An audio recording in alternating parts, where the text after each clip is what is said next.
Hello guys. So now let us start another problem on mesh analysis. This is very important और थोड़ा सा special case है, right? इसमें क्या होने वाला है, इसमें दो लूप्स है, राइट? बट इसमें यह है कि जो आपका करंट सोर्स है वो कॉमन ब्रांच में आ रहा है। इसका मतलब ये है कि देखिए, current source is in common branch, मतलब ये कौन सा प्रॉब्लम हो गया, ये बन गया आपका सुपर मेश वाला कॉन्सेप्ट वाला प्रॉब्लम बन गया, राइट? सो प्रॉब्लम देखते हैं, चलो guys. Use the mesh current method to determine the current through each and every component. Okay, अभी देखिए, आइडेंटिफाई, पहला अपना स्टेप क्या है? पहला स्टेप है आपका identify how many mesh are there, how many independent loops are there. तो ये बन गया आपका लूप नंबर 1, ये बन गया आपका लूप नंबर 2। उसके बाद में क्या, assign the loop currents, right? मतलब क्या, हम बोलेंगे मेश नंबर 1 में करंट है वो आपका I1 है, मेश और लूप सेम रहता है, राइट? और मेश नंबर 2 में जो करंट है उसका वो है आपका I2। ओके, अभी देखिए, नाउ उसके बाद में हमें हमेशा स्टेप नंबर 1 क्या होगा आपका कि apply the KVL in, apply the KVL. बहुत बहुत इंपॉर्टेंट कॉन्सेप्ट है गाइज। देखिए, अभी मैं क्या करूंगा, हमेशा नॉर्मल मेथड है by KVL in loop number 1। Loop number 1 में केवीएल, देखिए, लूप नंबर 1 में अगर केवीएल लिखना चालू किया मैंने तो देखिए प्लस टू माइनस जाएगा, करंट जा रहा है तो ये प्लस माइनस। अभी देखिए यहाँ पे ये जो है ये करंट सोर्स है। What is the voltage drop in the current source, पता है आपको? What is the voltage drop across ideal current source? MCQ आता है ये। So the answer is we don't know what is the voltage drop across ideal current source, इसीलिए इसमें हम क्या है, केवीएल नहीं लगा सकते, राइट? तो देखिए, अगर हम इसमें केवीएल नहीं लगा सकते हैं तो ये बन गया आपका स्पेशल केस, राइट? ये बन गया आपका स्पेशल केस। दूसरी बात, देखिए, ये दो मेश है, दो मेश के बीच में अगर करंट सोर्स आया, दो मेश के बीच में अगर करंट सोर्स आया, कॉमन ब्रांच में अगर सिर्फ करंट सोर्स है, तो ये बन गया आपका स्पेशल केस, राइट?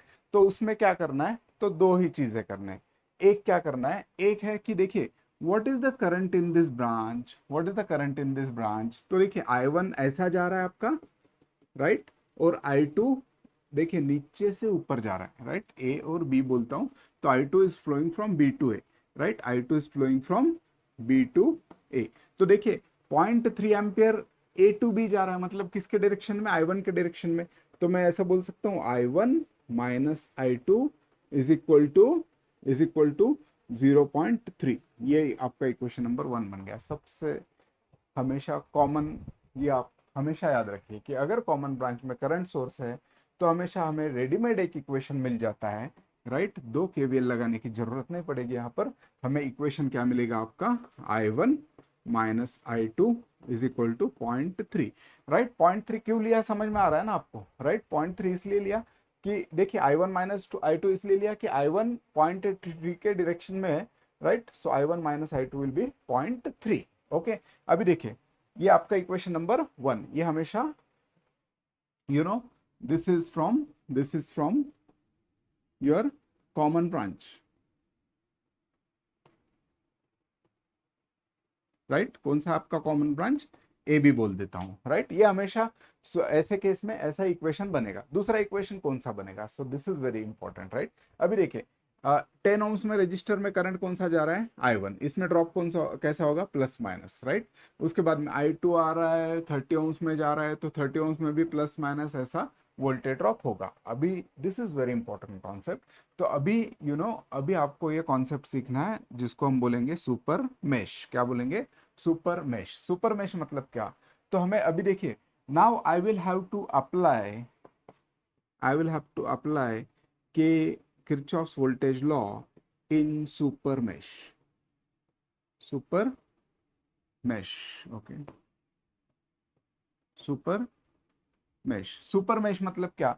ऐसा मेश, ऐसा लूप जो ये करंट सोर्स को इंक्लूड करेगा। मतलब क्या, देखिए, कैन आई से, अगर यहाँ से चालू किया मैंने और यहाँ पर फिर से खत्म किया, तो ये जो मेश है पूरा का पूरा, इसमें करंट सोर्स आ रहा है, right? So I can I apply KVL in this loop? Yes, I can apply KVL.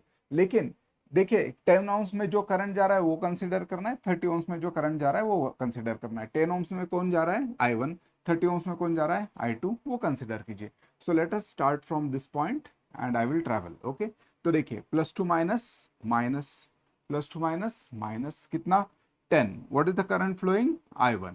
उसके बाद में plus to minus -30, what is the current flowing I2। उसके बाद में प्लस टू माइनस -8 वोल्ट्स। उसके बाद में यहाँ से फिर से माइनस टू प्लस प्लस कितना वोल्ट, 10 वोल्ट, राइट। वी नहीं लिखता हूँ, सिर्फ 10 लिखता हूँ। 10 यहाँ पर आ गया मैं, इज इक्वल टू 0। तो ये बन गया आपका सेकंड इक्वेशन। इसको अगर थोड़ा सा अच्छा लिखेंगे हम लोग तो ये ऐसे आएगा 10I1, okay, 10I1 plus 30I2, मैं माइनस से मल्टीप्लाई कर रहा हूँ, राइट। और ये कितना है, -8 प्लस 10 प्लस 2, राइट। सो चलो आपके लिए फिर से लिखता हूँ मैं, -10I1 -30I2 and this will be +2 is equal to 0। so therefore यहाँ से मैं ऐसा लिख सकता हूँ, माइनस ओके, माइनस से मल्टीप्लाई करूंगा 10I1 then plus 10I2, sorry 30I2 is equal to -2, is equal to -2। ये आपका इक्वेशन नंबर 2 हो गया, राइट। ओके, ये आपका इक्वेशन नंबर 2 हो गया। सो ये बराबर है ना, -2 प्लस, ओके। सो अगर ये इक्वेशन नंबर 2 हो गया, नाउ क्या करना है आपको, आपको लेना है कैलकुलेटर, उसमें जाना है इक्वेशन में, उसमें जाना है two variables, two equation with two unknowns, right, and then you can solve that, okay. तो इसमें देखिए ये आपका a1x plus b1y is equal to c1, a2x plus b2y is equal to c2, right. तो a1 का value क्या डालेंगे आप, 1, right. a1 will be 1, a2 will be, sorry, a1 will be 1, b1 will be इसका coefficient -1, c1 will be 0.3, okay. उसके बाद में a2 का वैल्यू क्या डालेंगे, a2 will B 10, you know, b2 will be 30, c2 will be -2, okay, and then you will get the values of x and y as I1 and I2, and here I will just give you the values. I1 will be equal to 0.275 amperes and I2 will be -0.025 amperes, right। so I1 I2 मिल गया। हमें हर एक branch में का current हमें मिल गया, right. इस branch में current 10 ohms में कितना है आपका, 10 ohms में आपका 0.275, और 30 ohms में कितना है आपका, -0.2025 एम्पियर्स, राइट। सो ये बन गया आपका मैश एनालिसिस का सेकंड प्रॉब्लम, राइट। ऐसे प्रॉब्लम्स हमेशा थोड़ा सा अगर यू नो थोड़ा सा हटके अगर प्रॉब्लम टीचर को डालना है तो ये डाल देगा, right. But this is again very simple. हमें हमेशा ये किसके कॉन्सेप्ट में आता है, this is under the super mesh. इसके ऊपर एमसीक्यूज भी बनेंगे, राइट, एग्जाम में। So guys, thank you.